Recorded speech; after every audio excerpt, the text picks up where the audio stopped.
Elathur train തീവെപ്പ് കേസിൽ നടപടി നേരിട്ട IGP വിജയന് ADGP ആയി സ്ഥാനക്കയറ്റം. വകുപ്പ് തല നടപടികൾ അവസാനിച്ചതോടെയാണ് തീരുമാനം. പോലീസ് അക്കാദമി ഡയറക്ടറുടെ ചുമതലയും നൽകി. കേസിൽ പ്രതിയുടെ വിവരങ്ങൾ മാധ്യമങ്ങൾക്ക് ചോർത്തി നൽകിയെന്നായിരുന്നു P. വിജയനെതിരായ ആരോപണം. ക്രമസമാധാന ചുമതലയുള്ള ADGP MR അജിത് കുമാറിന്റെ റിപ്പോർട്ടിന്റെ അടിസ്ഥാനത്തിൽ കഴിഞ്ഞ വർഷം മെയിൽ ATS തലവനായിരുന്ന P. വിജയനെ സസ്പെൻഡ് ചെയ്തു. വിശദീകരണം പോലും ചോദിക്കാതെയായിരുന്നു നടപടി. സസ്പെൻഷൻ അടിസ്ഥാനമാക്കിയ കാരണങ്ങൾ കളവാണെന്ന് ചൂണ്ടിക്കാട്ടി P. വിജയൻ സർക്കാരിന് മറുപടി നൽകി. 2 മാസത്തിനു ശേഷം ചീഫ് സെക്രട്ടറി K. വേണുവിന്റെ അധ്യക്ഷതയിലുള്ള സമിതി IG-യെ തിരിച്ചെടുക്കണമെന്നും വകുപ്പ് തല അന്വേഷണം തുടരാമെന്നും ശുപാർശ ചെയ്തെങ്കിലും സർക്കാർ അനുകൂല നടപടിയെടുത്തില്ല.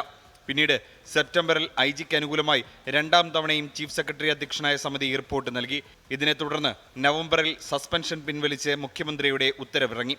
പക്ഷേ വകുപ്പ് തല അന്വേഷണം നടക്കുന്നതിനാൽ ചുമതല നൽകിയിരുന്നില്ല. ഇത് അവസാനിച്ചതോടെയാണ് തടഞ്ഞുവെച്ച സ്ഥാനക്കയറ്റമടക്കം പുതിയ ചുമതല നൽകിയത്. പോലീസ് അക്കാദമിയിലേക്കാണ് പുതിയ മാറ്റം. ഉന്നത ഉദ്യോഗസ്ഥർക്കിടയിലെ ചേരിപ്പോരാണ് സസ്പെൻഷന് കാരണമെന്നും താക്കീതിൽ ഒതുക്കാവുന്ന നടപടിയായിരുന്നുവെന്നും നേരത്തെ ആരോപണം ഉയർന്നിരുന്നു.